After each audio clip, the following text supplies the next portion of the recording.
Good day, everyone. I just wanted to tell you guys that I hosted my first drum circle.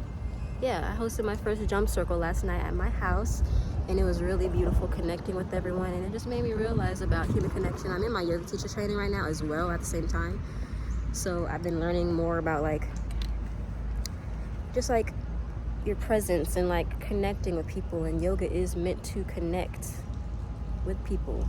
And I go to a lot of drum circles and other places that lead drum circles and community, events, but a lot of the times they're not actually connecting. I feel like if you're going to be leading, especially a community of people, I feel like you need to extend your heart out to the people that are coming and showing up and supporting you, whether it's with their presence, whether it's with finances, or just their hearts. They're sharing, or they're volunteering to help you out, cleaning up, setting up, or they're bringing water, or they're bringing offerings like flowers, and they're helping you set up things and stuff. I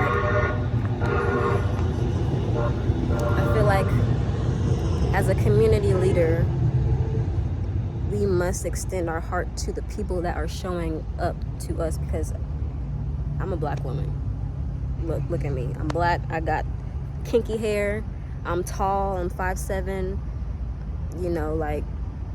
Most of the times people are either intimidated by me, or they treat me as if I don't exist, because they're still ingrained with that 3/5 of a human mentality. So I feel like that most of the times when I go to these communities, and there's not many black people, of course.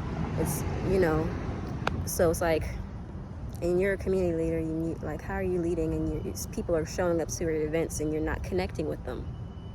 I think there's something fundamentally wrong with that, because then you become arrogant and you become cliquish, and you stay within your own little group, and you're like, ego, this is my little tribe. And it's like, no, you're not really creating a tribe, because you're not really connecting with the people that are showing up and actually showing out for you.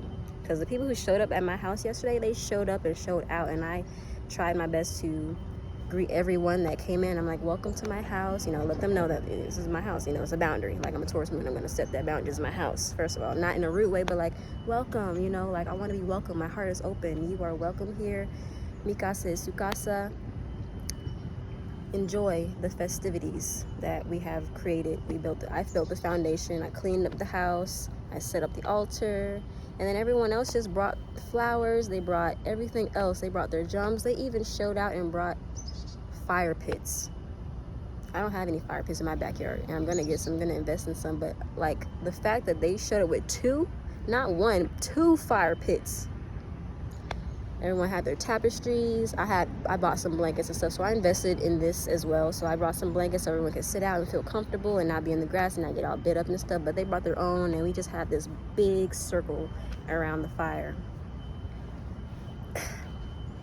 And another way that I connected with them was I gave them some ancestor money. So it's individually I'm connecting with them, and just not even just ancestor money. Before we even started the drum circle and everyone was sitting down in the circle, I saged them and was coming around with my chimes, and I was I made eye contact. Thank you for coming. Thank you for showing up, with each and every one of them around the circle, until I completed the circle, and I made connection with everyone, because I want everyone to feel safe, and I want everyone to feel seen, and I want everyone to feel like them coming is not in vain. You don't want to go to somewhere and you're like, oh, what is this? What's the vibe? And especially if you come alone to an event, because I go alone to a lot of events. So it's especially if people come alone, it's you want to even connect more with those people who are coming up and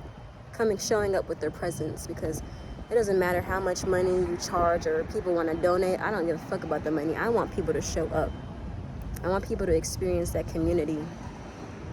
I want everyone to speak and be heard.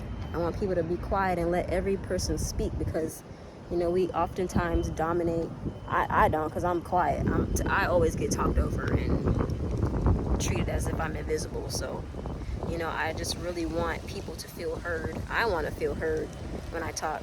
Like, this is probably the longest I've talked, because like even last night I found myself in my own house, like I'm trying to talk to people, and they're, you know, it's, you know, you sometimes, like, I'm a spectator. Like, of course I got to put myself outside. It's not about me, it's about the people, you know. But sometimes I found myself, like, when I was talking, I would either be unheard or get talked over, and then blah blah blah. This doesn't matter, because I'm just grateful that people showed up.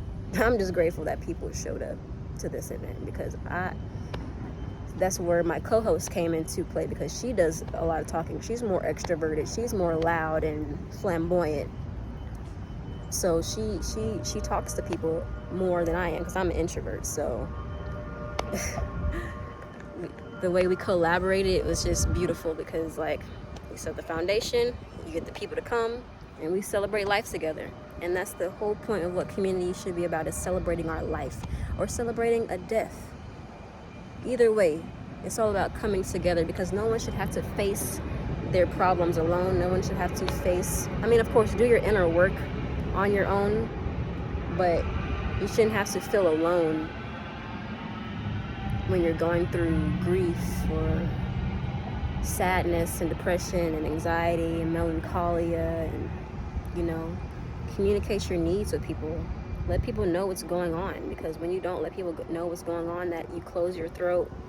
And then, like, in I don't know if it was in yoga, someone was mentioning, like, at the end, yeah, it was at the end of your life, you know, especially in hospice, people tend to talk a lot before they die, before they take their last breaths, because, you know, especially when, you know, they're elderly and they don't have any family coming to them, so people will volunteer, come out and sit with these people, and they'll just talk about everything, anything, random things, because, you know, that's, the body has to express, the body has to speak, it has to talk, you have to get these things off your chest, off your heart, you know. It's just crazy how people make you feel so excluded and isolated. Just that saying where it's like you're with people but you still feel alone. Like, I hate that feeling, and I always find myself feeling like that when I'm in a lot of these community groups. So it's like, it's time to create my own and lead the way, because I don't want anybody to feel like that. That's my purpose, that's my intention when it comes to creating community. And that concludes this video. I just wanted to share that and get that off my chest, because I got something to say too. Like I wouldn't ever just talk over somebody. Like, yeah, I'm talking, I'm speaking, like, ego, I'm talking, like, you shut up and listen and be authoritative. Like, that's arrogant. I get passionate about that, because it's just like, that's just how I find myself. You know, your experiences lead to why, it drives you to why you want to do the things that you do when it comes to your purpose. So that's what I wanted to say. Thank you guys for listening.